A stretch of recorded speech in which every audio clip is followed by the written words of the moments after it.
10,20,000 रुपया टोटल जो है वो मेरे अकाउंट से अहमद अली मुगल के अकाउंट में गया है। रही बात वो नदीम बेचारे की, हर दफा उसको काम कहने वाला डकी साहब होते हैं, इसको मारते, इसको फलाना, इसको धमकाना। जब वो यारी दोस्ती निभाता है, वो इम्प्लीमेंट चीजों को कर लेता है, तो ये हमेशा बैक ऑफ कर देता है। मैं एक 19 साल का लड़का था, मेरे में इतनी अकल नहीं थी। डकी भाई ने मुझे कहा कि जिस तरह तुमने बदला बदल के टाइम इल्जाम अपने ऊपर लेके मुझे सरफरू किया था, तब मानूंगा जब नेटफ्लिक्स में जो चुतियापा चल रहा है वो भी रॉन्ग ही काउंट हो रहा होगा। मैं ना तुम लोगों के सामने एक फेक पॉजिटिव अपनी इमेज दिखाने के लिए ना कर सकता हूँ, अपनी एक ऐसी क्लिप डाल सकता हूँ। मैं एक 19 साल का लड़का था जहाँ पे तुम लोग कहो यार डकी कितना अच्छा है भाई। नानी वाला ये कह रहा था कि डकी बदला ब्रदर को कत्ल करवाने तक गया। ठीक है, सीधी सी बात है, या तो तला व्यूज के लिए कर रहा है, अगर नहीं कर रहा तो बड़ी कोई गंदी औलाद है तला। ना इसे मैंने मारा, मुझे जिंदगी में पहली दफा अफसोस हो रहा है कि मैंने इसे क्यों नहीं मारा। 200 की स्पीड से गाड़ी मोटरवे पे चलाई, सीधा गया डस्का पुलिस स्टेशन। बीवी भी ऐसी लगा कि पूरा पाकिस्तान दीवाना हो। बता रहा हूँ खुदा पाक की कसम, तू मेरे हाथ पे चढ़ गया ना, मैं तेरे साथ करूंगा वो तू सारी जिंदगी याद रखेगा। इसकी फोटो क्यों लगाई है? मसला हल होया है। पाकिस्तान जो डेली बगैरत लोग ने ना वो 8.2 मिलियन ने। हाँ जी डकी साहब, डकी भाई को अनसब्सक्राइब तो कर दिया। डकी को अनसब्सक्राइब। मेरा ट्रैप था, ये मेरी ट्रिक थी। इस तरह की कोई आपको बात करेगा, आप लोगों ने इसकी बात पे इसलिए यकीन नहीं करना। ये बात पहले कहाँ पे थी? नानी वाले से डक्की के जरिए 10 लाख रुपया लिया। मैंने उसको फोन पे कहा है कि भैया आपको जो कुछ मर्जी इसको समझ रहा हूँ, मैंने आपसे ये प्लेंटी ली है। ये बात पहले कहाँ पे थी? तो वही 10 लाख वाली बात ना कर, इकबाल साहब तुझसे 2 मिलियन निकलवा रहे थे, 20 लाख निकलवा रहे थे। 10 लाख तो छोटी रकम है, मैं बढ़ा के कह रहा हूँ, खुद मान रहा हूँ कि इकबाल साहब तुझसे 20 लाख रुपया निकलवाने लगे थे। सबसे पहले तो आप ये देखो कि इतना इसके ऊपर मेरे नाम का खौफ है कि 2 घंटे की वीडियो मेरे ऊपर है, लेकिन टाइटल में लिख दिया डेढ़ शाम इदरीस। वो भी इसलिए लिखा कि पता है शाम इदरीस वाली वीडियो पे 6 मिलियन व्यूज है, इसलिए मेरा नाम टाइटल में लिखने से इतने व्यूज नहीं थे आने, इसलिए डेढ़ शाम इदरीस लिख दिया, क्योंकि 6 मिलियन लोग 60 लाख लोग देख चुके थे उसकी वीडियो। इसलिए दूसरी बात, जिस चीज का इंसान के पास सबूत हो ना, वो दिखाता है ये सबूत है, बात खत्म। लेकिन तलहा शाम इदरीस वाला पार्ट सिर्फ 5-5 4-4 मिनट की बात है, 1.5 घंटा मेरे ऊपर बात कर रहा है। उसकी वजह क्योंकि मेरी बात को इसने मैनिपुलेट करना था। मैंने अगर कोई झूठ बोला होता, दिखाता ये झूठ है, झूठ तो कुछ है नहीं, उसको मैनिपुलेट करना था, इसलिए 1.5 घंटा लोगों को मैनिपुलेट करता रहा। अब इसकी पूरी 2 घंटे की वीडियो में मेरे खिलाफ सिर्फ 2 ही पॉइंट है, इसलिए मैं आपका टाइम जाया किए बगैर वो 2 पॉइंट क्या है? पहला पॉइंट क्या है जी, मैं सेक्सुअली लड़कियों को हरास करता हूँ, और दूसरा पॉइंट ये है कि मैंने इससे 10,20,000 रुपए लिए। सिर्फ यही 2 पॉइंट्स है ना। अब बेटा देखो, तू पूरी जिंदगी सोचेगा कि ये तूने अपनी जिंदगी की सबसे बड़ी गलती कर दी है।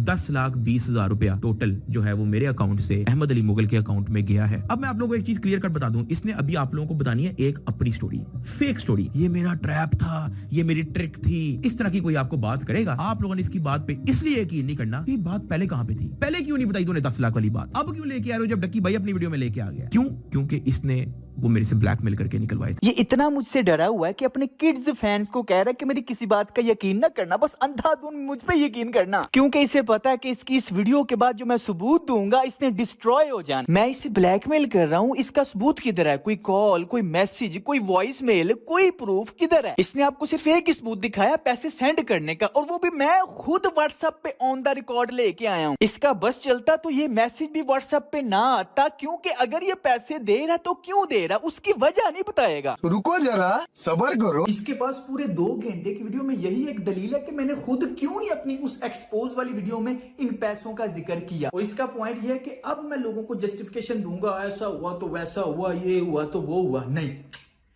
इसकी मैं अब जस्टिफिकेशन नहीं दूंगा। अस्सलाम वालेकुम। आज है 21 जनवरी 2024। ये जरा डेट चेक कर लेते हैं। टुडे डेट इन पाकिस्तान, ठीक है। तो ये वीडियो बनाने का मकसद कि 4-5 दिन पहले 16 जनवरी को मैंने वो केस वापस ले लिया। ये आपको शायद मैं बाद में शो कर दूंगा बीच में अच्छी तरह इसकी तस्वीर लगा के। ये है एक नोटिस यासर शामी की तरफ से, FIA की तरफ से 27 दिसंबर 2023 को, यानी कि तकरीबन महीना पहले गुजरांवाला में हमारी तरफ से भी और नानी वाले की तरफ से भी। मेरे भाई जो अदनान है उसको वो यही कह रहा था कि यासर शामी, यानी कि उसने इशारों में कह दिया फिर वापस ले लो अच्छे रहोगे, वरना हमने 2-3 और बंदे तैयार किए हुए हैं, तो वहां पे बैठ के तय हो गया कि जी हमारी सुलह हो चुकी है। अब इस वीडियो के नीचे अरीब, वो सिस्ट्रोलॉजी का वो बगैरत, ये सारे मुझसे इतना डरते हैं। अकेला इंसान ने पूरे के पूरे इन बगैरतों को वक्त पा दिया था। इस वजह से तब मैं चुप कर गया था। क्यों? क्योंकि ये पता नहीं किस किस का नाम ले रहा था कि भाई इसकी भी तेरे खिलाफ आएगी, इसकी भी आएगी। यासर शामी ने ऑलरेडी FIR दे दी थी, कहते हैं उसकी भी डलवाऊंगा उसकी। मुझे बताओ मैं फिर क्या करता? मैंने फिर प्लान तैयार किया कि इसके बाद अब मैं सबूत इकट्ठे करूंगा और पाकिस्तान से बाहर जाऊंगा, फिर तुम लोगों की असलियत दिखाऊंगा लोगों को। नानी वाले से डक्की के जरिए 10 लाख रुपया लिया है। मैंने उसको फोन पे कहा है कि भैया आपको जो कुछ मर्जी इसको समझ रहे हो, मैंने आपसे ये प्लेंटी ली है। 10 लाख लिया है नानी वाले से डक्की के जरिए, और साथ में एक वीडियो ली है राजीनामे की कि हमारी सुलह हो चुकी है, ताकि पूरा इस माफिया पूरे को एक्सपोज करना है। उसकी शुरुआत मैंने कर दी है। अभी तो मैं पाकिस्तान में बैठा हूँ, अब मैं शायद कुछ महीनों बाद पाकिस्तान से निकल जाऊं। पाकिस्तान से मुझे बहुत मोहब्बत है, अपने घर से, अपने फितरत में होती है मोहब्बत, लेकिन किसी मकसद की खातिर मुझे अब यहाँ से निकलना है। मैं अपनी फैमिली को लेकर पाकिस्तान से निकल रहा हूँ और फिर इन सब को जाके एक्सपोज करूंगा, इन सब की असलियत दिखाऊंगा। तब ये किस पुलिस वाले को पैसे देंगे? वहां पे तो पुलिस वाले नहीं ना बिकते, बिकते भी होंगे लेकिन ऐसे नहीं बिकते जैसे यहाँ पे टके टके पे बगैरत बिकते हैं। हम उनको काफिर कहते हैं, ये कहते हैं, वो कहते हैं, वो ठीक है, लेकिन कानून उधर है। इसलिए मैं पाकिस्तान से निकल रहा हूँ। पाकिस्तान में तो अगले 50 साल तक मुझे कोई कानून नहीं नजर आ रहा। कानून सिर्फ गरीब के लिए है, सारी सजाएं गरीब के लिए हैं, अमीर के लिए कोई कानून नहीं। अमीर के लिए पैसा दो, बस निकल जाओ। देखिए मेरा अबू है लकी भाई ने मुझे कहा कि जिस तरह तुमने बदला बदल के टाइम इल्जाम अपने ऊपर लेके मुझे सरफरू किया था। आप लोगों ने इसकी बात पे इसलिए यकीन नहीं करना कि बात पहले कहां पे थी। नानी वाले से डक्की के जरिए 10 लाख रुपया लिया है। ये बात पहले कहां पे थी। मैंने तेरे लिए भी तो कोई पॉइंट छोड़ना था ना, ताकि तुझे हल्लाशेरी मिले कि मेरे पास एक पॉइंट है और तू अपनी जिंदगी की सबसे बड़ी गलती करे और फिर उस गलती के ऊपर पूरी जिंदगी पछताए। 10,20,000 रुपया। भाई मेरे पास तो सिक्योर डाटे में 27 GB का तुम्हारे खिलाफ डाटा है। 10,20,000 रुपया। मैं पागल हूँ उन बातों की सफाई दूं जिसकी सफाई तुझे देनी चाहिए। 10,20,000 रुपया। मेरे पास तो तुम्हारे खिलाफ बहुत सारे पत्ते पड़े हैं, जब तू किसी बात को गोल मटोल करके लोगों के सामने दिखाएगा तब मैं ये पत्ते फेंकूंगा। 10,20,000 रुपया। आप खुद सोचो, इसकी पूरी की पूरी वीडियो सिर्फ इसी एक पॉइंट के ऊपर टिकी है, 10 लाख रुपए। इसकी ये वीडियो सिर्फ 3 हफ्ते की प्लानिंग है ना, मेरी एक एक चीज 1.5 साल की प्लानिंग है। आप लोगों ने इसकी बात पे इसलिए यकीन नहीं करना कि बात पहले कहां पे थी। नानी वाले से डक्की के जरिए 10 लाख रुपया लिया है। ये बात पहले कहां पे थी। इन पॉइंट्स को लेके जब तू लोगों को मैनिपुलेट करेगा तब मैं आऊंगा, जैसे मैं अब आया हूँ कि डक्की के साथ जितनी मेरी बातचीत चल रही थी सब कुछ मेरे प्लान का हिस्सा था और उसका सबूत मैंने आपको दे दिया है। सब कुछ मेरे प्लान का हिस्सा था, सब कुछ मेरे प्लान के हिसाब से चल रहा था। जिस तरह अब मैं प्रूफ दे रहा हूँ, जो तूने अपनी 2 घंटे की वीडियो में बार बार एक ही बात पैसा पैसा था कि ये गरीब आदमी है, पैसे के लिए ही कर रहा है, लोगों के जहन में ये डाल देता हूँ। 10,20,000 रुपया। जो तू करना चाहता है ना वो मैं खुद कर देता हूँ, तेरी बार बार क्लिप चला देता हूँ। तू लोगों के जहन में यही डालना चाहता है ना, मेन मुद्दे से हटा के ये डालना चाहता है 10 लाख 10 लाख 10 लाख 10 लाख 10,20,000 रुपया। ओ भाई 10 लाख वाली बात ना कर। इकबाल साहब तुझसे 2 मिलियन निकलवा रहे थे, 20 लाख निकलवा रहे थे। 10 लाख तो छोटी रकम है, मैं बढ़ा के कह रहा हूँ, खुद मान रहा हूँ कि इकबाल साहब तुझसे 20 लाख रुपया निकलवाने लगे थे। मैंने अपने दोस्त को कहा था कि मेरा इन सारे केसेस वगैरह में 16 लाख रुपया तकरीबन लग चुका है, तो इकबाल साहब ने कहा था कि मैं तेरा वो 16 लाख इनसे निकलवा देता हूँ। देखो मैंने सोचा कि मैंने तो प्लान ऑलरेडी रेडी कर लिया हुआ, एक और सबूत क्यों ना इकट्ठा कर लिया जाए। वो सबूत भी इन्हीं के खिलाफ है, ये पैसे क्यों दे रहे हैं। सोचो अगर ये गिल्टी क्रिमिनल नहीं है, मैं ही सबसे बड़ा क्रिमिनल हूँ, सेक्सुअल हरासर हूँ, तो ये मुझे पैसे क्यों दे रहे हैं। 10,20,000 रुपया। यार मुझे एक बात बताओ, मैं 1.5 साल कोर्ट में केस लड़ा हूँ इनके खिलाफ, इनके अरेस्ट वारंट निकाले सिर्फ 10 लाख के लिए। 10,20,000 रुपया। मैं 3 सालों से इन बगैरतों को एक्सपोज कर रहा हूँ सिर्फ 10 लाख के लिए। इन दोनों बगैरतों को छोड़ के अब मैं बाकी जितने भी बगैरतों को एक्सपोज करूंगा, एक्सपोज करने के लिए मैं आइसलैंड आके बैठ गया हूँ सिर्फ 10 लाख के लिए। चलो ये भी छोड़ो, मैं 35 लाख रुपया लगा के अपनी फैमिली को लेके आइसलैंड में आ गया हूँ, दुनिया के आखिरी कोने में आया हूँ सच बोलने के लिए। सिर्फ 10 लाख के लिए। ये बगैरत इंसान इतना मैनिपुलेटर है, इसे पता है कि हमारी आवाम भोली है, मेरे सब्सक्राइबर्स ब्लाइंड हैं, बच्चे हैं, वो चुंगड़े हैं, वो पूरी बात सुनेंगे नहीं, फैक्ट नहीं देखेंगे, सच्चाई क्या है, बस मेरी बात सुन के जाके उसको हेट देना शुरू कर देंगे। इसलिए इसके ऊपर पैसों वाली बात कर देता हूँ। पूरे अपने 2 घंटे की वीडियो में इसने कोई 50 मरतबा मेरी अम्मी का नाम लिया और पैसों का। इसकी माँ पैसे, इसकी माँ पैसे, इसकी माँ रो रही थी। सबूत किधर है? प्रूफ दिखा।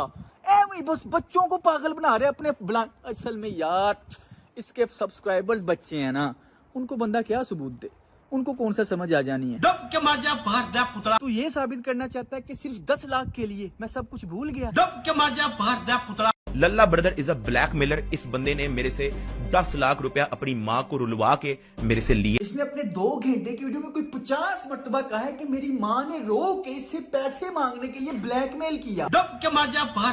लेकिन इस चीज का सबूत किधर है? कोई नहीं है, बस बच्चों को पागल जो बनाना है। इतनी दफा मेरी माँ तेरे मत्थे कब लगी? तू तो एक ही बार मई 2023 में अपनी माँ को लेके मेरे घर में आया। मैं अपनी मदर को भी लेके आऊंगा। तो अभी जो है ना, हम लोग आए हैं बदला ब्रदर के घर, ठीक है, हमारी फैमिली की मुलाकात कर रही है, भाई लोग बैठे हुए हैं। हमने कहा चलो फड्डे शड्डे जो है ना मुकाते हैं। अगर मैं कहूँ कि तू अपनी माँ को लेके आया, तेरी माँ आके मेरे पैरी पड़ गई कि मेरी बहू के बारे में सच मत बोला करो, मेरे बेटे को मत एक्सपोज किया करो, मैं अभी झूठ बोल दूं। हालांकि मैं मैनिपुलेट कर सकता हूँ कि तेरी माँ आके मेरे पैरी पड़ गई, मेरे भीख मांगी कि प्लीज हमें एक्सपोज मत करो।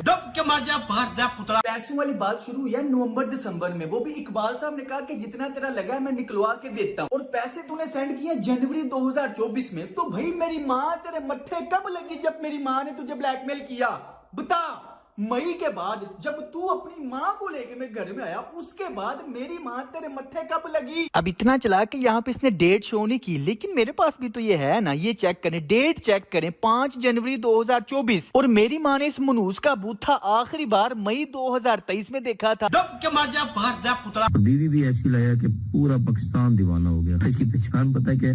ये उस खूबसूरत लड़की का शोर है। तो बेशरम इंसान। तेरी पहचान अब बीवी के नाम से होती है। वो देखो अरूब का बंदा। आपको असली स्टोरी का अब मैं आपको बता रहा हूँ। इसने मेरे से प्यार मोहब्बत तब शो की जब मेरी FIR थी। इसने मेरे से FIR प्यार मोहब्बत से खारिज करवाई, उसके बाद मेरे से पैसे मांगने शुरू कर दिए। ओ भाई मैं तुझसे पैसे मांगने लग पड़ा, तुझे ब्लैकमेल करने लग पड़ा, इसका कोई मैसेज, कोई सबूत, कोई कॉल, कोई वॉइस मेल किधर है? प्रेशराइज कौन हो रहा है? मैं आपको वॉइस नोट अपने सुनाऊंगा बीच में, जो इसके खुद के चैट पे पड़े हुए। 1.5 घंटे में तूने पूरी कोशिश की है मेरे खिलाफ कोई वॉइस मेल ढूंढने की, किधर है? जो इसके खुद के चैट पे पड़े हुए हैं। ये भी बड़ा सियाना था, इसने पैसों वाली बात जो है अपनी या तो कॉल पे की हमेशा, या तो किसी के थ्रू की। किसी का कोई रिश्तेदार था, इकबाल नाम था, उसको आगे कर दिया था कि तुम बात करो इस बारे में, ताकि इस चीज का कोई रिकॉर्ड ना रहे। लेकिन जो बात मैंने की है चैट पे, उसका तो रिकॉर्ड है, वो मैं आप लोगों को दिखा सकता हूँ। अब ये देखो, सबसे पहले इसने मुझे अपना अकाउंट नंबर भेजा और फिर मैंने इसको 5 लाख रुपया सेंड किया। साथ मैंने इसको कहा प्लीज कंफर्म। मैंने कहा ये कंफर्म कर दो, डिड यू रिसीव? कहता ओके डन। उसके बाद जाके इसने अपना इस्तिगासा वापस लेने का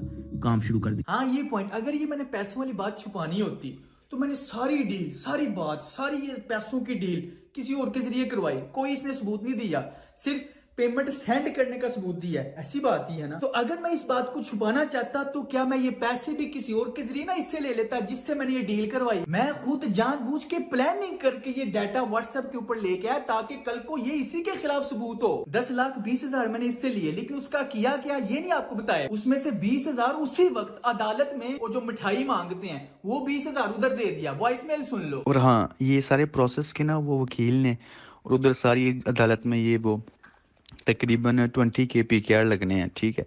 जैसे पता है ना गुजरांवाला में, जारी बात है गुजरांवाला में हमारा ऊपर था तो हम वापस ले रहे थे, तो वो सारा हमने मैनेज किया था। आपको पाकिस्तान का पता है, इधर वो रीडर, अदालत, मुंशी, ये वो सारे कहते हैं मिठाई दो, ये करो वो। तो इकबाल साहब कह रहे थे आप ये 20 के ना दूसरी पार्टी से लो, यानी कि डक्की से लो। और उस 10 लाख में से जो 6 लाख रुपया मेरी जेल के दौरान 7 दिन जेल में रहूं, पीछे वकीलों का, इधर उधर FIA वालों को मुझे मार ना पड़ने, फिर वहां पे तकरीबन 2.5 लाख FIA वाले ने भाई अदनान ने दिया, तकरीबन 6 लाख रुपया मेरा वहां पे लग गया। हर बंदे ने मुंह खोला है, हर बंदे ने मुंह खोल के पैसे लिए। जो मेरे ऊपर कर्जा चढ़ चुका था 6 लाख रुपया मैंने वो उधर दिया। पीछे बचा तुम्हारा 4 लाख, वो भी मैंने तुम लोगों के खिलाफ जो केस में वकीलों में सारे पैसे यूज हुए थे, टोटल 16 लाख रुपया उसमें से माइनस कर लिया।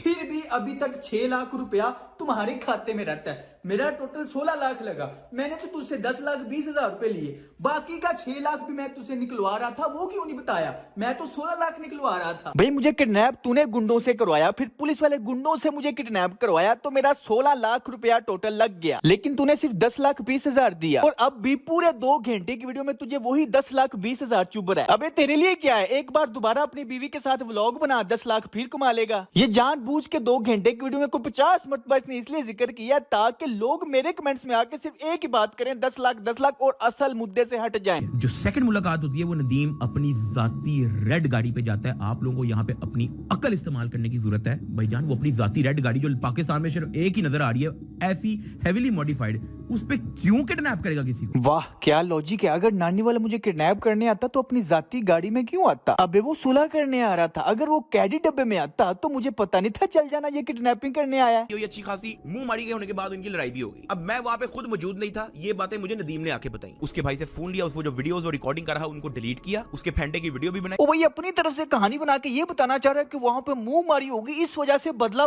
को उठाना पड़ा। मुझे आप खुद बताओ, क्या मैं अकेला नानी वाले की गाड़ी में बैठ के 5 लौंडों के साथ, बदमाशों के साथ बैठ के ये बहस करूंगा कि नानी वाला गलत है मैं सही हूँ? उसके फेंटे की वीडियो भी बनाई जहाँ पे वो कहता है कि डक्की मेरा अब्बू है। अब यहाँ पे मैं आपको एक चीज बता दूं, बहुत सारे लोगों को इसने ऐसे मैनिपुलेट किया कि देखो मुझे बुलवा रहे डक्की मेरा अब्बू है इसलिए मुझे डक्की ने भेजा। नहीं, वहाँ पे जन्नत मिर्जा का भी जिक्र करता है। जन्नत मिर्जा मेरी बहन है। अब आप मुझे एक बात बताओ, जन्नत मिर्जा कहाँ से आ गई? जन्नत मिर्जा का तो कोई ताल्लुक ही नहीं। चेक करो इसकी मैनिपुलेशन। ओ भाई तू कह दे किडनैपिंग हुई ही नहीं, ये फेक वीडियोस हैं, कह दे। इस नानी वाले ने जन्नत मिर्जा का नारा इसलिए लगवाया क्योंकि ये वीडियो जाके देखो, ये जन्नत मिर्जा का निकम्मा एक्स जाहिल बॉयफ्रेंड मुझे ऑलरेडी धमकियां सरेआम लगा चुका था। ला इलाहा इल्लल्लाह मोहम्मद रसूलुल्लाह, तुझे मेरा अंदाजा नहीं है मैं क्या क्या करूंगा। मैं तुझे फिर बता रहा हूँ, खुदा पाक की कसम, तू मेरे हाथ पे चढ़ गया ना, मैं तेरे साथ करूंगा वो तू सारी जिंदगी याद रखेगा। वहाँ पे जन्नत मिर्जा का भी जिक्र करता है। जन्नत मिर्जा मेरी बहन है। अब आप मुझे एक बात बताओ, जन्नत मिर्जा कहाँ से आ गई? जन्नत मिर्जा का तो कोई ताल्लुक ही नहीं। तो ये नानी वाले का भी पक्का दोस्त है, डक्की का भी पक्का दोस्त है। उसका सबूत इन 2 वीडियोस में भी मौजूद है, इन 3 वीडियोस में भी मौजूद है। आप क्यों नहीं इसकी गेम समझ रहे? इस डक्की मुनाफिक का 1.5 घंटा इधर उधर की पुराने मुर्दे उखेड़ने का यही मकसद था कि लोग इधर ओ अच्छा ये हुआ तो वो इन्हीं बातों में उलझ जाएं, मैनिपुलेट हो जाएं और असल मुद्दे से हट जाएं, जो कि मेरी किडनैपिंग हुई है, फिर पुलिस वाले गुंडों से किडनैपिंग हुई है, पाकिस्तान में सरेआम बदमाशी हुई है और कानूनी इदारों का गलत इस्तेमाल हुआ है। मैं क्यों पाकिस्तान छोड़ के आ गया हूँ? मायूस हो के मैं हर हवाले से लड़ चुका था। आप लोगों को यहाँ पे अपनी अकल इस्तेमाल करने की जरूरत है। इसकी सारी 1.5 घंटे की मैनिपुलेटेड बातों का सबूत, वो सारी चीजें मैं ऑलरेडी इन 6 वीडियोस में दे चुका हूँ। अगर कोई जानना चाहता है वो सारा मामला क्या हुआ था, वो जाके ये सारी वीडियोस देख ले, बजाय इसके कि मैं दोबारा 2 घंटे की वीडियो बनाऊं। अगर इस तरह की मेरी नीयत होती तो मैं 3-4 हजार पर डे कोई कैरी डब्बा लेता और कुछ लोग किराए पे लेता और ये काम मेरा लाहौर में भी हो सकता था। हाँ अब आपको बात समझ आई ना कि प्लान इसका लाहौर का ही था। ये काम मेरा लाहौर में भी हो सकता था, मगर जब मैंने इनकार कर दिया तो इसको मजबूरन डसका आना पड़ा और इसलिए हमारे सामने ये अपनी ही गाड़ी में अपने असद दोस्त के साथ दोनों आए, बस हमारे सामने, ताकि हमें शक ना हो। और मैं अकेला हूँ, मैं साथ कोई लड़का दूसरा वो भी नहीं आएगा, ठीक है। और ये जो शक्ल से ही किराए के गुंडे लगते, इनको ये ऑलरेडी ATM के बाहर प्लांटेड कर आया था, छुपा आया था। और एक तीसरा भी था जिसको इसने पुलिस की कॉल आते ही असला दे के उतार दिया कहीं पे रास्ते में। खैर ये जो शक्ल से ही किराए के गुंडे लगते हैं, इनको ये यहाँ पे प्लांटेड कर गया था और अजवा रौनक वाली जगह से यहाँ पे अंधेरे वाली जगह पे लाने का इसके पास क्या बहाना था, आप इसके मुंह से खुद सुन लें। तो मैंने कहा कि कोई बैंक ATM दिखा दो, मैं अपने कैश निकलवा लो। सुन लिया, पैसे निकलवाने के बहाने हमें यहाँ पे लाया, ऊपर से इन किराए के गुंडों ने हमला कर दिया। कछुआ ब्रदर ने आप लोगों के सामने सिर्फ और सिर्फ इस चीज को एग्जैजुरेट करने के लिए उसको किडनैपिंग का नाम दिया। किडनैप की ना किसी की नियत थी ना ये हुआ है, लेकिन उसने उस चीज को एग्जैजुरेट करने के लिए उसको नाम किडनैपिंग का ही दिया। इसका फेंटा जरूर लगा, लेकिन फेंटे की स्टोरी भी मैंने आपको बता दी। असरो रसूख रखने के बावजूद, पैसा होने के बावजूद नानी वाले के ऊपर FIR हो गई। पुलिस वाले पागल हैं। करोड़पति होने के बावजूद, असरो रसूख होने के बावजूद, जान पहचान होने के बावजूद तुम लोगों के अरेस्ट वारंट निकले। अदालत पागल है। ये भी झूठ बोल रहा है कि नानी वाला खुद बाद में थाने खुद गया, जबकि पुलिस ने नानी वाले को सड़क के ऊपर रंगे हाथों पकड़ा था। तभी तो पुलिस की मजबूरी बन गई फौरन FIR दर्ज करना। अगर वो FIR दर्ज ना करते तो उन पे सवाल आता। 15 पे कॉल हुई थी, तरफ नाके लगा दिए थे।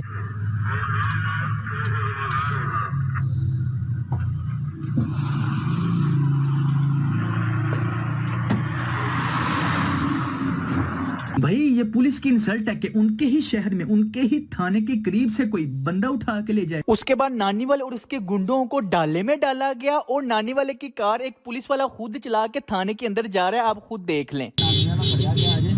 गड्डी अंदर जा रही है, बदला ब्रदर ਨੂੰ किडनैप करके ले गए सन, मैं भी नाल सा, मैंने मुंह ते बंदूक मारी। ਇਹਦੇ ਤੇ ਭੈਣ ਕੁੱਤੇ ਦਾ ਪੁੱਤਾ ਨਹੀਂ ਕਰਦੇ ਜਿਕਨ ਤੂੰ ਕਰਨਾ दब के मार जा बाहर जा पुतला। और मेरी पूरी फैमिली, मदर, छोटा भाई, वाइफ की पूरी फैमिली, उन सबको जो है ये गंदे अल्फाज के अंदर रगड़ चुका है, जिसको ये फ्रीडम ऑफ स्पीच और सच का नाम। ये सब कुछ होने के बाद आप लोग मेरे से एक्सपेक्ट नहीं कर सकते कि ये बंदा मेरी गुड बुक्स में है और एक बंदा इस पे गुस्सा हुआ है तो मैं उसको ये नहीं कहूंगा नहीं यार नदीम ऐसे नहीं करो यार, वो लल्ला ब्रदर बेचारा रो पड़ेगा यार, ऐसे नहीं करो यार। अब क्योंकि इस वीडियो का नाम है नो मोर लाइज, मैं आप लोगों को एक चीज क्लियर कट बता दूं कि मैंने उसके गुस्से का पूरा फायदा उठाया।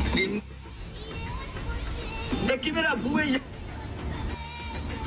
भाई के खिलाफ। अभी इस चीज को जस्टिफाई कैसे कर रहा है कि मुझे गुंडों के जरिए किडनैप करके मार पड़वाना, फिर पुलिस वाले गुंडों के जरिए किडनैप करके मार पड़वाना, 7 दिन बिला वजह फेक असर रसूख निकाल के केस करना इसलिए सही है क्योंकि मैं इसकी बीवी को सेक्सुअली हरास करता हूं। और पूरे 2 घंटे की वीडियो में मेरे खिलाफ सबसे बड़ा सेक्सुअल हरासमेंट वाला जुमला इसके नजदीक ये है। क्रिंज अगर फेक झूठी शो ऑफ करने वाली बीवी की बारी, यही तो कह रहा है वो डीप स्ट्रेस में है। जो शाम इस पर ट्वीट करता था कि मुझे तुम्हारी बहन के साथ एक रात गुजारनी है। हक दिया। मुझे पता है कि मेरी वाइफ क्या है, लेकिन आपने खुद ही अज्यूम कर दिया कि वो गोल्ड डिगर है। इसको रोस्टिंग नहीं कहते, ना ही इसको सच्चाई दिखाना कहते हैं, इसको कहते हैं कैरेक्टर असैसिनेशन। अब मैं आपकी वाइफ को नहीं जानता पर्सनली, क्योंकि वो आपकी वाइफ है, मेरे साथ तो नहीं बैठी हुई। अब मैं यहाँ पे आपकी वाइफ पे इल्जाम लगा दूं कि वो गोल्ड डिगर है, मुझे क्या पता कि वो गोल्ड डिगर है कि नहीं, वो तो तुम्हारी वाइफ है, मेरी वाइफ तो नहीं है। इसको रोस्टिंग नहीं कहते बेटा, इसको कैरेक्टर असैसिनेशन कहते हैं। तू अनपढ़ है, तुझे पता कुछ भी नहीं। इसकी सारी ऑडियंस इस बात का इंतजार कर रही है कब इसकी शादी होगी, कब इसकी सुहागरात का व्लॉग यूट्यूब पे चलेगा और कब इसकी पैंट झोलियां बंद होगी। इसको रोस्टिंग नहीं कहते बेटा, इसको कैरेक्टर असैसिनेशन कहते हैं। तू अनपढ़ है, तुझे पता कुछ भी नहीं। मुझे पता है कि मेरी वाइफ क्या है, लेकिन आपने खुद ही अज्यूम कर दिया कि वो गोल्ड डिगर है। इसको रोस्टिंग नहीं कहते, ना ही इसको सच्चाई दिखाना कहते हैं, इसको कहते हैं कैरेक्टर असैसिनेशन। अब मैं आपकी वाइफ को नहीं जानता पर्सनली, क्योंकि वो आपकी वाइफ है, मेरे साथ तो नहीं बैठी हुई। अब मैं यहाँ पे आपकी वाइफ पे इल्जाम लगा दूं कि वो गोल्ड डिगर है, मुझे क्या पता कि वो गोल्ड डिगर है कि नहीं, वो तो तुम्हारी वाइफ है, मेरी वाइफ तो नहीं है। इसको रोस्टिंग नहीं कहते बेटा, इसको कैरेक्टर असैसिनेशन कहते हैं। तू अनपढ़ है, तुझे पता कुछ भी नहीं। ਇਹਦੇ ਤੇ ਭੈਣ ਕੁੱਤੇ ਦਾ ਪੁੱਤਾ ਨਹੀਂ ਕਰਦੇ ਜਿਕਨ ਤੂੰ करना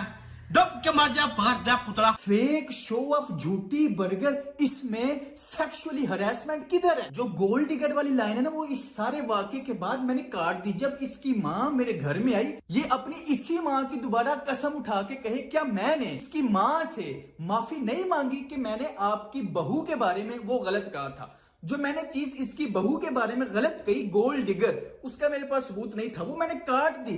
इस तरह गलतियों को सही किया जाता है, ना कि मैं तो 19 साल का था, जबकि अब भी गालियां वैसे ही देता है, सारी चीजें वैसी की वैसी हैं, वो वीडियोस वैसी पड़ी हुई हैं। लेकिन मैं अपनी गलतियों से सीखता हूं। मैंने वो सारी चीजें ट्रिम कर दी हैं, प्राइवेट की हैं। मैंने इन 2 लड़कियों के बारे में कहा था ना कि ऐसे लग रहा है कि जैसे अपनी नुमाइश करके ये अपना रेट लगवा रही हैं। लेकिन आप इसके वैसे एक बार अल्फाज चेक करो। रमजान में दुआ पढ़ना सिखा रही होती हैं और उससे आगे पीछे अपनी लचक दिखा के रेट लगवा रही होती। लेकिन आप इसके वैसे एक बार अल्फाज चेक करो। इसकी सारी ऑडियंस इस बात का इंतजार कर रही है कब इसकी शादी होगी, कब इसकी सुहागरात का व्लॉग यूट्यूब पे चलेगा और कब इसकी पैंट झोलियां बंद होगी। दोस्तों अब देखो, अगर मैं अपनी नीयत वैसे ही आपको यहाँ पे बताऊं ना, तो आपको यकीन नहीं आएगा, क्योंकि यहाँ पे आ गई है बुहतान की बात कि मैंने उन 2 लड़कियों पे बुहतान लगाया। इसलिए मैं कसम उठाऊंगा, मैं अल्लाह की कसम उठा के कहता हूँ कि इस लाइन को बोलने के पीछे मेरी जो नीयत थी ना, वो ये थी कि ये अपना रेट लगवा रही है अपनी नुमाइश करके। जिस तरह इंस्टाग्राम पे इधर उधर लड़कियां अपनी खूबसूरत सी पिक्चर अपलोड करके कहती हैं रेट माई पिक्चर, तो क्या वो खुद कह रही है कि मेरा रेट लगाओ? मेरा रेट कहने का मतलब था कि ये अपनी प्रोफाइल को स्ट्रॉन्ग करती हैं, डांस करती हैं, अपना वो ऐसे लचक दिखाती हैं ताकि इनको गाने मिले, ड्रामे मिले, फिल्में मिले। आजकल इंस्टाग्राम पे, टिकटॉक पे, यूट्यूब पे लड़कियां क्यों अपनी नमूदो नुमाइश, अपना बनाओ सिंगार दिखाती हैं, अपनी लचक, अपना सब कुछ दिखाती हैं ताकि उनका रेट लगे, यानी कि ताकि उनको ड्रामे मिले, फिल्में मिले और वो तरक्की करें। अल्लाह की कसम उठा के कहता हूँ मेरी नीयत ये थी। रमजान में दुआ पढ़ना सिखा रही होती हैं और उससे आगे पीछे अपनी लचक दिखा के रेट लगवा रही होती। लेकिन चूंकि मेरी वो लाइन सिर्फ उतनी सी कट करके आपको दिखाएगी, तो वो ऐसे ही लग रही है कि जैसे मैं सिर्फ यही करैक्टर असैसिनेशन कर रहा हूँ, बुहतान लगा रहा हूँ। तो इस वजह से वो लाइन मैंने कट भी कर दी थी क्योंकि लोग गलत समझना शुरू हो गए थे। मेरा मकसद उन दोनों लड़कियों के ऊपर उस तरह का गंदा बुहतान लगाना नहीं था। अगर उन्होंने उसको बुहतान समझा है तो मैं उनसे माजरत करता हूँ, माफी मांगता हूँ। इस तरह अपनी गलतियों को सुधारा जाता है जिस तरह मैं सुधार हूँ, ना कि इसकी तरह मैं हूँ निशाल का लटका। लेकिन वो सारी वीडियोस पड़ी हुई हैं। मेरा मकसद शुरू से लेके अब तक, आप मेरी यार कोई भी वीडियो ऐसे क्लिप ना देखो इनके, वो पूरी की पूरी वीडियो जाके देखो, उसका कॉन्टेक्स्ट देखो, आपको समझ आएगी कि मैं उस पूरी की पूरी वीडियो में क्या मैसेज देना चाहता हूँ। इसने नोटिस किया कि ये तो कोर्ट पे हाजिरी भी लगा रहा है, ये तो कोर्ट पे बयान भी दे रहा है, इसको अफेक्ट भी नहीं हो रहा। ओ भाई तूने कोर्ट में एक बार हाजिरी लगाई, सिर्फ एक बार, उसके अलावा सबूत दिखा दे किधर है। मैं तो दिखा रहा हूँ एक हाजिरी तूने सिर्फ लगाई और तुझे उसी हाजिरी में रियलाइज हो गया था, पता चल गया था कि तू सोशल मीडिया पे भी एक्सपोज हो जाएगा और अदालत में भी तू झूठा साबित हो जाएगा। एक हाजिरी लगाई और उसी के कुछ दिन बाद मुझे उठा लिया क्योंकि इसे रियलाइज हो गया था कि ये फंस चुका है। ये तो कोर्ट पे बयान भी दे रहा है, इसको अफेक्ट भी नहीं हो रहा। ये चूड़ा ब्रदर जो है वापस मेरी वाइफ पे आ गया। रात के 2 बजे अरूब अपना इंस्टाग्राम के डीएम्स वगैरह देख रही होती है, कुछ लोगों ने उसको लिंक सेंड की होती है, वो देखती है। इसने बीवी के साथ पोस्ट लगाई, सिंगापुर से कमाल जगह मैंने नहीं देखी। इसके नीचे इसी के फैन ने कमेंट किया, और आपकी बीवी अरूब से कमाल चीज मैंने नहीं देखी। याद है मैंने 9 महीने पहले क्या कहा था?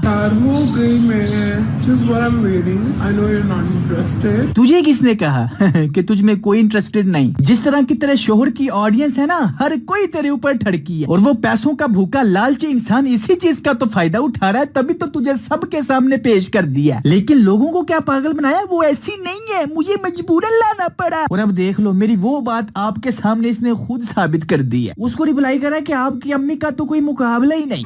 इसे कहते हैं फ्रस्ट्रेटेड, गुस्से वाला रिप्लाई। अबे साले जुए खाने वाले बंदर, उसने तेरी बीवी देख के कहा है, तूने उसकी अम्मी देखी है? या उस बंदे की अम्मी रिश्ते में तेरी फूफी लगती है जो तुझे अपनी फूफी के बारे पता है कि उसका कोई मुकाबला नहीं? बच्चों वाला रिप्लाई दे रहा है जो बच्चे नहीं कहते हैं, तू पागल, तेरी माँ पागल। लेकिन न्यूज देने वाले इतने इस कछुकू में से डरते हैं कि लिखते हैं epic reply. What a reply, wow, Ducky का कोई जवाब नहीं। सही कहते हैं, फेमस बंदा फूसी भी मारे तो फैंस कहते हैं वाओ व्हाट अ साउंड। और वैसे मजदूरों के बेलचे तू अपनी ऑडियंस से एक्सपेक्ट भी क्या कर सकता है? 4 साल तूने अपनी ऑडियंस को गालियां और ठड़क ही तो सिखाया। अब तेरी ही ऑडियंस तेरी ही बीवी पे रोज अपना ठड़क झाड़ती है, तो इसमें तेरा अपना फॉल्ट है। जा जाके अपनी वीडियोस देख, तूने खुद इनको गालियां, वल्गैरिटी और ठड़क सिखाया। जा जाके देख। रोते हुए मेरे पास आती है, वो कहती है कि ये वीडियो निकाली है इसने, उसने ये बोला है तो उसने वो बोला है। फरूख खोखर के वक्त तेरी बीवी रो के तेरे पास नहीं आई? और वैसे मुझे एक बात बताओ, अगर तुझमें इतनी गैरत है कि तू केस कर देता है, जो तेरी बीवी के खिलाफ बोलता है तू केस कर देता है, तो फरूख खोखर के बारे में क्या ख्याल है? हाँ ओए, बड़ी नासो वाले, तुझे फिर मैं एयरपोर्ट से घसीट के लाऊं, लेकिन जब से ये अपनी बीवी लाया, और बीवी भी ऐसी लाया कि पूरा पाकिस्तान दीवाना हो गया। बीवी की पहचान पता है कि ये खूबसूरत लड़की का शोर है। अगर 24 घंटे में तूने माजरत नहीं की। उसने कहा कि तेरी बीवी ने पूरे पाकिस्तान को अपना दीवाना बना दिया। इनडायरेक्टली यही कहा, इससे ज्यादा सेक्सुअल हैरेसमेंट कोई हो सकती है? लेकिन नहीं, उसके ऊपर केस करने की बजाय उल्टा अगले ही दिन 24 घंटों के अंदर अंदर इसी ने उससे माफी मांग ली। तो मैं उस चीज की अपॉलॉजी करता हूँ। बड़ी खैरत है भाई तुझमें। मुझे पुलिस वालों को पैसे दे के उठवा लिया, लेकिन फरूख खोखर से अगले दिन खुद माफी मांग ली। वाह, हाँ ओए, बड़ी नासो वाले। तो मैं उस चीज की अपॉलॉजी करता हूँ। जब मैंने पिछली वीडियो बना के इसको मैसेज किया कि भाई हाँ भाई फरूख खोखर के बारे में क्या ख्याल है, तो इस आपके हम्बल यूट्यूबर ने मुझे गालियां दी। लेजेंड्स ऑफ सोशल मीडिया आपके सामने बैठे। मैंने आज तक इसको बगैरत मुनाफिक वगैरह के अलावा कोई गाली नहीं दी, लेकिन फिर भी मैं इसकी बीवी को सेक्सुअली हरास करता हूँ। और ये क्या है? ये मैसेज देखो, ये क्या है? इससे बड़ी गाली कोई हो सकती है? मुझे बताओ। अब असल बात मैं बताता हूँ क्या है। इसका गलत गुरु से क्या ताल्लुक? असल में मैंने इनके खिलाफ किए थे केस, इनके अरेस्ट वारंट निकल आए थे, तो जो इनके ऊपर केस था वो वापस लेने के लिए, मुझे काबू करने के लिए इसने मास्टर प्लान बनाया। इसलिए इसने ये ड्रामा रचा। 200 की स्पीड से गाड़ी मोटरवे पे चलाई, सीधा गया डस्का पुलिस स्टेशन। और बीवी भी ऐसी लाया कि पूरा पाकिस्तान दीवाना हो। 200 की स्पीड से गाड़ी मोटरवे पे चलाई, सीधा गया डस्का पुलिस स्टेशन। मैंने उनको कहा यार मेरी बात सुन लें, मेरी वाइफ जो है वो सुसाइडल हुई है, आप प्लीज इस मैटर को देखें। उन्होंने मुझे एक व्हाइट पेपर पकड़ा दिया और आ गया। ये सारी डिटेल जो है मैंने उसको लिख के दी। उसने ऐसे पढ़ी, ऑफिसर ने, डक्की भाई ये तो अपना मेरे ख्याल से FIA पे जाएंगे ना, तो आपके साथ ये मैं तो कहले हम डाल लेते हैं, केस डाल लेते हैं, लेकिन ये FIA पे भी, मैं तो कहता हूँ FIA। वहां पे उन्होंने मेरी कोई बात नहीं सुनी। खुद सुन लिया ना इसके मुंह से कि मेरे खिलाफ तो कोई केस बनता ही नहीं था। अगर केस बनता होता तो मेरे अपने शहर का थाना मेरे ऊपर केस कर देता। भाई इस पैसों के भूखे का गैरत से कोई ताल्लुक नहीं। अगर ये गैरतमंद होता तो फारूक खोखर ने इसकी बीवी के ऊपर इतनी बड़ी हरासमेंट की है, उसके खिलाफ क्यों नहीं एक्शन लिया? उस दौरान जो है मैंने कुछ इन्फ्लुएंसर बाकी दोस्तों से बात करनी शुरू कर दी कि यार ये मसला है और नो मैटर व्हाट मैंने एक्शन लेना ही लेना है। उनमें से एक इन्फ्लुएंसर है, मैं नाम नहीं लूंगा उनका, उन्होंने कहा मैं लाहौर FIA में मैं किसी को जानता हूं, तुम उनसे जाके मिल। जिसका ये नाम नहीं ना ले रहा मैं भी नहीं लूंगा कि एवं फंस जाऊं। उसी के जरिए लाहौर के मेन बंदे से राब्ता करवाया, फिर लाहौर के मेन बंदे ने सियालकोट के मेन बंदे से राब्ता करवाया। मैं जाता हूँ लाहौर FIA, उनका मैं नाम नहीं ले सकता। ये नाम क्यों नहीं ले रहा? यही तो पॉइंट है। अगर तो कानूनी कार्रवाई हुई थी, बिल्कुल कानूनी कार्रवाई, मैं नाम लेता हूं नानी वाले के ऊपर जो केस हुआ था हमीद विरक DSP डस्के थाने का था, मैं नाम ले रहा हूं क्योंकि प्योर कानूनी कार्रवाई हुई थी उसके ऊपर FIR के वक्त। और जिस जज ने इन लोगों के अरेस्ट वारंट निकाले उसका नाम था परवेज नाम था उस जज का नाम। मैं नाम ले रहा हूं क्योंकि मेरी कार्रवाई प्योर कानूनी थी। ये क्यों नहीं नाम ले रहा उस फेमस असर रसूख वाले बंदे का? ये क्यों नहीं नाम ले रहा FIA लाहौर के उस ऑफिसर का? ये क्यों नहीं नाम ले रहा सियालकोट के उस ऑफिसर का? क्यों? क्योंकि मेरे खिलाफ जो कार्रवाई हुई थी वो कानूनी तौर पे नहीं थी हुई, वो गैर कानूनी कार्रवाई थी। लेकिन जिनसे मेरी मुलाकात होती है, he is a very high rank officer, high level का वो बंदा है। और लकीली अल्लाह वालों उसके जो बच्चे हैं वो कहीं हमारी वीडियोस वगैरह देखते हैं, वो फैन निकल आए। उन्होंने कहा कि आपकी वाइफ हमारी बहन है, उसके साथ ज्यादती हम नहीं होने देंगे। और बीवी भी ऐसी लाया कि पूरा पाकिस्तान दीवाना हो। उन्होंने कहा कि आपकी वाइफ हमारी बहन है, उसके साथ ज्यादती हम नहीं होने देंगे। साथ उन्होंने कहा कि आप एक बंदे से और जाके मिल लो, डैट इज सियालकोट। उनका उन्होंने मुझे नंबर दिया, मैं चला गया सियालकोट से मिलने। कहता आप बेफिक्र हो जाएं। उन्होंने मुझे उसी डस्का पुलिस स्टेशन जिन्होंने मेरा पहले शुगर लगाया था, उन्हीं में से किसी इंस्पेक्टर का मुझे नंबर दिया कि ये आपने इनके साथ जो है वो इन टच रहना है। मेरे अपने शहर का थाना मेरे खिलाफ केस करने से इनकार कर रहा है क्योंकि मेरे खिलाफ कोई केस बनता ही नहीं। इस वजह से इसने असर रसूख निकाला, मुझे गली से पुलिस वाले गुंडों से उठवा लिया, मुझे जेल में रखा और पीछे मेरी फैमिली को ब्लैकमेल किया। ये तो सरेआम बदमाशी हो रही है। ना कोई वारंट है, ना कोई गाल, ना कोई बात, इन्हां दी बदमाशी चेक करो बस। ओही सारा रोला डक्की वाला ते नानी वाला, सारा ओही रोला है, सारा ओही रोला है। तुहाडा लग जांदा पता हुण। आहो कोई इन्हां कोल वारंट नहीं है ना। अच्छा ब्रदर अरेस्ट भी हो जाता है। मैं लंबी सांस लेता हूँ, सबको गुड न्यूज देता हूँ कि ब्लैकमेलर, हरासर, बदला ब्रदर अहमद अली मुगल जो है वो अरेस्ट हो गया है और वो अंदर है। इसने मुझे जेल में मार पड़वा के अपना सारा गुस्सा निकाले। जब वो मुझे मार रहे थे तो वो फोन पे कोई बगैरत सुन रहा था, मुझे नहीं था पता ये नानी वाला बगैरत है, ये डक्की, ये नहीं मुझे पता, मैं सच बोल रहा हूँ। लेकिन कोई बंदा फोन पे सुन रहा था मेरी चीखें। वो पुलिस वाला मुझे तब तक मारता गया जब तक वो फोन वाला सेटिस्फाई नहीं हुआ। अब वो फोन वाला नानी वाला था या डक्की ये नहीं मुझे पता, लेकिन डक्की के अपने क्लेम के मुताबिक वो ही मुझे उठाने में सारे का सारा वही शामिल था। मुझे पुलिस वाले गुंडों के जरिए उठवाने में नानी वाला नहीं था, ये डक्की के अपने मुताबिक बात है। तो इसका यही मतलब निकलता है फोन पे भी ये डक्की ही था जिसने मुझे इतनी मार पड़वाई, मेरे पूरा महीना यहाँ से गिल्ट नहीं गए। इसने अपना सारा गुस्सा, सारी फ्रस्ट्रेशन निकाल दी। आपके पास नंबर आ है जज साहब का, तो जरा ना वो ये हुआ है कि जज साहब चले गए हैं और हमारे ऑर्डर का उन्होंने साइन नहीं किया और अभी कल पे बात बढ़ रही है। तो जितनी लोग हमने दौड़ लगाई है वो सारी जो है ना बताया हमारे इधर जा रही है। मैं कह रहा हूँ आपके साथ जज साहब का डायरेक्टली रहा है ना, तो हो सकता है फिर उससे कुछ फायदा हो। चलो रुको मैं बात करता हूँ। ठीक है जी, मैंने जज साहब से बात की, मैंने कहा यार ये बच्चा जेल में है, ठीक है, इसको ज्यादा डिले ना करवाएं, इसकी जमानत करवा दें। अब आप लोग खुद ही सोचो कि एक जज है जिसने इसकी बेल करनी है, ठीक है, उसके साथ मेरा डायरेक्ट राब्ता हो जाता है क्योंकि वो हमारी वीडियोस वगैरह देखता है, उसके बच्चे की फैन निकल आते हैं, नंबर एक्सचेंज होता है। मुझे आप लोग एक बात बताओ, जज को मैं ये नहीं कह सकता कि इसको एक्सटेंड कर दो। अगर मेरे अंदर शैतान होता, शाम इदरीस जो है ना अपनी वीडियो के जरिए कह रहा है कि इसने तो अगले बंदों को इंसान समझा ही नहीं, तू इतना बड़ा मैनिपुलेटर की कोई हद ही नहीं। मैंने कहा था यार फैमिली को आपस में मिलाओ, दिल साफ करो और आगे खत्म करें बात को। अभी तक आपके स्कैम में से एक शर्त भी अभी आपने पूरी नहीं की, सही है। मैं तो स्कैम की दूर की बात आपके भाई को तो बांध दी, हाँ कोर्ट पे बयान दूंगा खत्म, और स्कैम के बगैर ही मैंने वो खत्म कर दिया। ठीक है जी, अब आप ये चेक करो कि भाईजान मैंने स्टाम्प पेपर जो है इससे जो लिखवाया था उसमें से एक भी शर्त जो है अभी लल्ला ब्रदर ने पूरी नहीं की। फिर भी जो है मैंने अपनी FIR वापस ले ली थी क्योंकि मेरी नीयत ये थी कि यार बस ठीक है, खत्म हो गई बात, तो खत्म हो गई। यानी इसने अपना गुस्सा भी निकाल लिया और मुझे चुप भी करवा दिया। अब पीछे क्या बचा था? पीछे बस यही बचा था कि लोगों के सामने अब मैं डक्की शरीफ बनूंगा। और वो कैसे? मैं इसके घर जाता हूँ, ऐसे शो करता हूँ कि मैं बड़ा हम्बल इंसान हूँ और मैं मुझसे फिर वीडियो बनवाता हूँ जिसमें मैं ये कह दूंगा जी ठीक है गलत फहमी हुई थी, और लोगों को क्या इमेज जाएगा, डक्की कितना अच्छा इंसान है। इंज दे भैन कुत्ते दा पुता नहीं करदे जिकन तू करना है, दब के मार जा बाहर दा पुतला। पाकिस्तान में रहा तो दोबारा इन्होंने मुझे पकड़ के हमें जेल में फेंक देना और बाद में फिर मेरी फैमिली के साथ कि अब ये मुआहिदा कर लिया, ये सुलह कर लिया। तो मैं ये दोबारा नहीं चाहता। इसलिए पहले मैं अपनी फैमिली को सेव कर लूं। मेरी जिंदगी का अब मकसद बदल चुका है। मैंने किसी एक के साथ मटक्का नहीं लगाना, इन सबको एक्सपोज करना। ये जानबूझते हुए हक को तस्लीम नहीं करते। एक तो अंधा बंदा होता है ना, या एक तो जाहिल बंदा होता है जिसको पता ही नहीं। ये समझदार है, अक्लमंद है, अच्छे हैं, बड़े अच्छे हैं, सच्चे नहीं है। बड़ी अच्छाइयां इनमें, दुनिया की सारी अच्छाइयां, हज भी करते हैं, उम्रे भी करते हैं, नमाजें भी पढ़ते हैं, भाई फंड भी करते हैं, हर गरीब की खिदमत भी करते हैं। सारी अच्छाइयां इनमें हैं, अच्छे हैं लेकिन सच्चे नहीं है। और अल्लाह को अच्छाई से कुछ नहीं, अल्लाह को सच से है, सच से। सबसे अच्छे तो काफर है, ठीक है, काफिर से अच्छे कोई है? उनमें कितनी इंसानियत है, ये हकूक सब कुछ, लेकिन काफिर सच्चे नहीं है। सच से मुराद वो हक को एक्सेप्ट नहीं करते।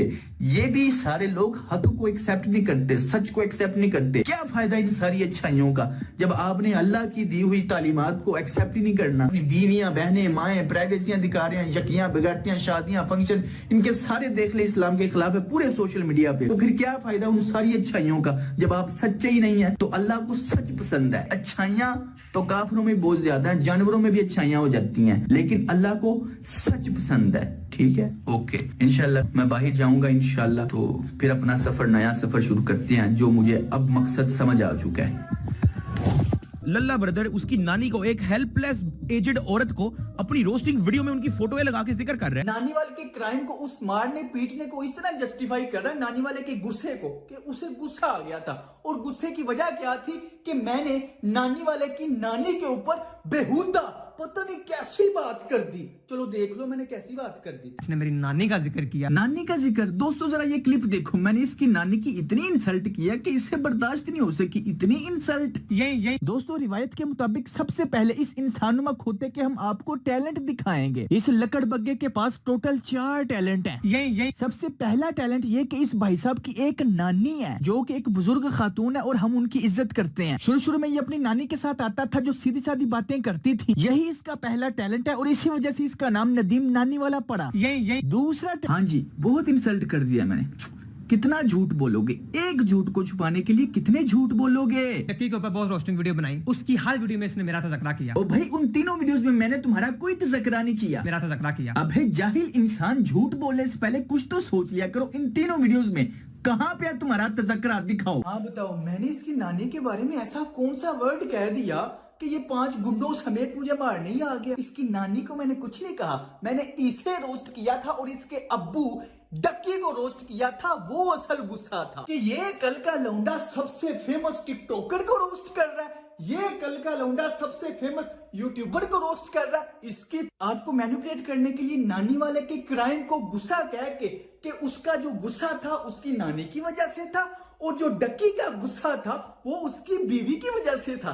तो अब खोते इंसान, फरूक खोखर के वक्त तेरा गुस्सा कहाँ था? दब के मार जा, बाहर जा पुतला। दोस्तों आखिरी पॉइंट पता है क्या है? ये आपको 1.5 घंटा मैनिपुलेट करके इधर उधर की बातें, ये हुआ वो हुआ, ऐसा हुआ वैसा हुआ, ये घुमा के ना आपको मेन मुद्दों से हटाना चाह रहा है। और वो है 2, एक गुंडों के जरिए किडनैपिंग, एक पुलिस वाले गुंडों के जरिए किडनैपिंग। आपकी आंखें आपको धोखा दे सकती हैं। सब कुछ ये 2 वीडियोस वाज़िया कर रही हैं। शुक्र अल्लाह का कि ये 2 वीडियोस हैं, वरना ये तो 0 कर देते हर चीज को, 0 के कुछ ऐसा हुआ ही नहीं। ये रिप्लाई भी ना करता, जिस तरह पहले चुप था वैसे भी अब भी चुप ही रहता और दोबारा मुझे उठा लेता। जिस तरह पिछले 3 सालों से ये चुप था ना, अब अनसब्सक्राइब हो रहा है तो सामने आया है। अगर मैं आइसलैंड में ना होता, पाकिस्तान में होता, तो इसका रिप्लाई नहीं था आना। मेरी एक और वीडियो आनी थी सॉफ्टवेयर अपडेट की, मुझे इन्होंने दोबारा उठा लेना था। ये तो मैं आइसलैंड में आके बैठा हूं तो ये मजबूर हो गया, अनसब्सक्राइब हो रहा है, बाइकाट हो रहा है, जलील हो रहा है, खार हो रहा है। इस वजह से 1.5 घंटा मैनिपुलेट कर रहा है ताकि लोग इन 2 मुद्दों से हट जाएं। जिस चीज को उसने मेंशन किया ना, कि जैसे कि हमें गाली देता था तो हमारे पे इसने बात सिर्फ इतनी सी है, 7 से 8 साल पहले मैं एक 19 साल का लड़का था, मेरे में इतनी अकल नहीं थी, मेरे में इतनी अकल नहीं थी। बात करो यार, अब फंस चुका है, अनसब्सक्राइब हो रहा है तो अपनी रोस्टिंग, अपनी गालियों को भी गलत कहना शुरू हो। तब तो ये डिफेंड करता था। बात सिर्फ इतनी सी है, 7 से 8 साल पहले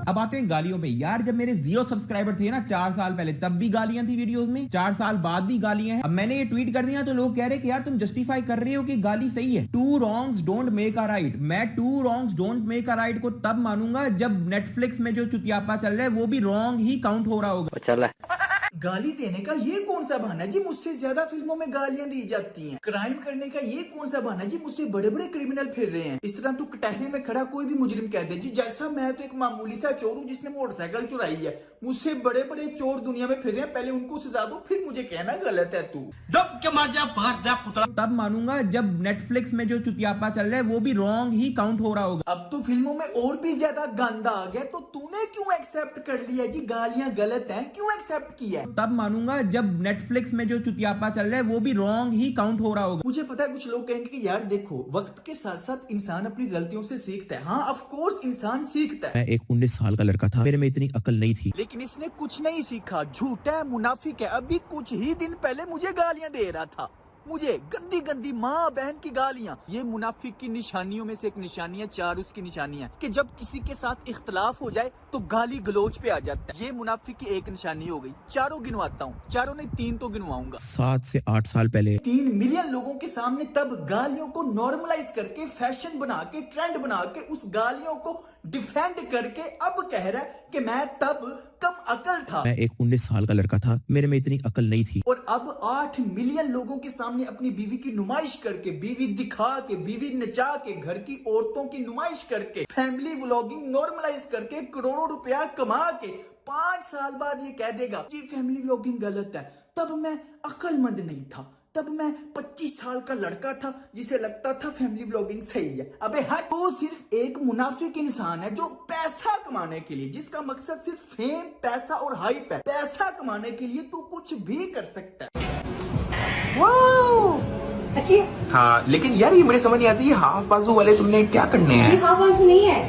ड्रामा चेक करो, हाफ बाजू तो ऐसे कह रहा है जैसे बड़ा गैरतमंद है। अरे भाई कोई शोहर अपनी बीवी को ऐसे कैसे दिखा सकता है? ये क़यामत की निशानी है कि औरतें पूरा लिबास पहनने के बावजूद भी नंगी होंगी। अब इसकी जस्टिफिकेशन इससे मांगोगे ना तो ये यही कहेगा कि दुनिया में तो इससे भी ज्यादा नंगी औरतें फिर रही हैं, पहले उनको कुछ कहो फिर मेरी बीवी को कहना। ऐसी बातों में इसको इस्लाम याद नहीं आता, लेकिन जब ये एक्सपोज हो रहा होता है तो सिंपैथी लेने के लिए मैं अल्लाह को हाजिर नाजिर जान। और तूने यहाँ पे अल्लाह को हाजिर नाजिर क्यों नहीं जानना? यहाँ पे तो अल्लाह हाजिर नाजिर है। मैं अभी अल्लाह को हाजिर नाजिर करके मैं आपको ये बात बोल रहा हूँ। मैं अभी अल्लाह को हाजिर नाजिर करके मैं आपको ये बात बोल रहा हूँ। ये इस सिचुएशन से निकलने के लिए ये बात कर रहा है, सिंपैथी लेने के लिए ये बात कर रहा है। मैं एक 19 साल का लड़का था, मेरे में इतनी अकल नहीं थी। अगर तुम्हारी गालियां गलत थी तुझे रियलाइज हो गया था, तो अब तक वो प्राइवेट क्यों नहीं है वीडियो? अब तक वो पब्लिक क्यों है? अगर तुझे रियलाइज हो गया कि गालियां गलत हैं, तो फिर भी अब तक वो पब्लिक क्यों है? अब समझ आ रही है कि ये बंदा कितना बड़ा मुनाफिक इंसान है। यार इतना बड़ा मुनाफिक कोई कैसे हो सकता है?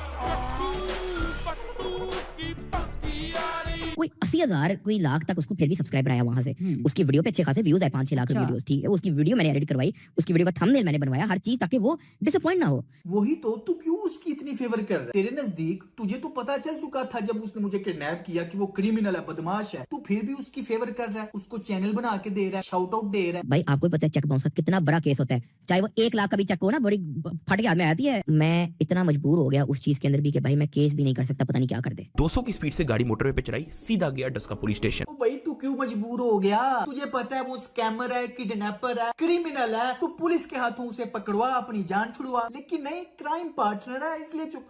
यार अब तो सच बोल, तेरी मेहरबानी सच बोल दे। मुझे भी और मामला लगता है, यकीन करो कि मुझे लगता है कि उसके पास भी ऐसी चीज है। आप नहीं ऐसी कोई चीज नहीं यार, अल्लाह माफ करे यार।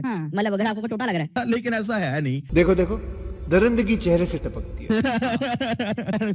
अजीब जानवर है। देखा ना, जब तेरी कोई शहरग, कोई शिकंजा, कोई टोटा, कोई चीज उसके हाथ में नहीं, तो फिर तू क्यों उसकी फेवर करता रहता है? क्यों? क्योंकि तू उसे क्राइम करवा चुका है, क्राइम पार्टनर है वो तेरा, वो फंसेगा तू भी फंसेगा। आपका ये दोस्त है ना, लेट्स से मैं एक मिसाल दे रहा हूँ कि चलो आप लोगों की दोस्ती को 10 साल हुए, 11वीं साल आप लोगों की लड़ाई हो जाती है। जब आपकी एक दोस्त से लड़ाई होती है ना, वो सबसे खतरनाक होती है। पेती बंदा। ये बात है। हाँ देखा, ये चीज है। अब नानी वाले को इसके सारे क्राइम पता है, इसको नानी वाले के सारे क्राइम पता है, इसलिए दोनों चुप है। बस ब्लेम गेम खेल सकते हैं, ये वो कर सकते हैं, ये वो। सबूत कोई नहीं देगा एक दूसरे के खिलाफ। क्यों? क्योंकि इनको पता है कि हम एक दूसरे के खिलाफ गए, हम दोनों को जेल हो जानी है। तुम्हारी उसकी मेन लड़ाई है, ना मुझे उसकी परवाह ना उसको मेरी परवाह। देखो मैंने भी ये बात पहले भी की थी, हमारी कोई पर्सनल दुश्मनी नहीं। और रही नानी वाले की बात, ये वो तो तुम्हारे साथ जो सालों कर सकते हैं, मैं तो खुद उसका आई विटनेस हूं। मेरे सामने 2 चीजें हुई हैं, मेरे गैर मौजूदगी में 10 हुई हैं। तुझे जो उसके सारे क्राइम पता है, तो तुझसे बड़ा क्रिमिनल कौन है जो एक क्रिमिनल को डिफेंड कर रहा है? पुलिस से फड़वाओ उसे इबरत का निशान बना। लेकिन नहीं, दोनों क्राइम पार्टनर है, इसलिए दोनों एक दूसरे के खिलाफ सबूत नहीं देंगे कोई। हाँ, ब्लेम गेम खेलेंगे, वो इसको कहेगा, वो इसको कहेगा। जब पूरे सोशल मीडिया पे मुझे हेट भी आ रही, अनसब्सक्राइब भी आ रहा, उसके बाद मुझे ऑफ भी करने पड़े। अब पूरे पॉडकास्ट में देखो, बस कोई भी जो मुंह में आ रहा है, ये अपने आप को डिफेंड करने के लिए बकता जा रहा है। ओ भाई, तू तो कहता था चोर और झूठे बंदे की निशानी है छुपना, तू आज तक छुपा रहा, किसी को पता नहीं लगने दिया। अब जब तू बाइकआउट हो रहा है, अनसब्सक्राइब हो रहा है, तब के मैं तो काका फीडर पीता हूँ, उसने किया सारा कुछ। मैं ना तुम लोगों के सामने एक फेक पॉजिटिव अपनी इमेज दिखाने के लिए ना कर सकता हूँ, अपनी एक ऐसी क्लिप डाल सकता हूँ। ये व्हाट्सएप का आज हमारे पास डक्की भाई आए हैं, कसम से बहुत ज्यादा अच्छा लगा।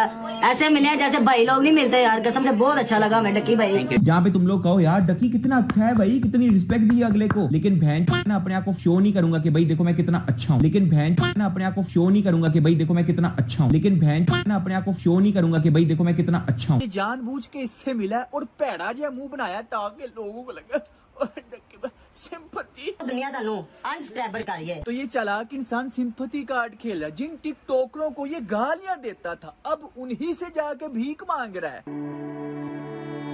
आखिरी बात यह, डक्की ने खुद साबित कर दिया कि उसने कानून का गलत इस्तेमाल किया था, और नानी वाले ने भी खुद साबित कर दिया कि उसने मुझे किडनैप किया था। क्या ये दोनों क्रिमिनल नहीं है? क्या इन दोनों को जेल की सलाखों के पीछे नहीं होना चाहिए? के खिलाफ इनके अरेस्ट वारंट निकाले सिर्फ 10 लाख के लिए। मैं 3 सालों से इन बगैरतों को एक्सपोज कर रहा हूँ सिर्फ 10 लाख के लिए। चलो ये भी छोड़ो, मैं 35 लाख रुपया लगा के अपनी फैमिली को लेके आइसलैंड में आ गया हूँ, दुनिया के आखिरी कोने में आया हूँ सच बोलने के लिए, सिर्फ 10 लाख के लिए।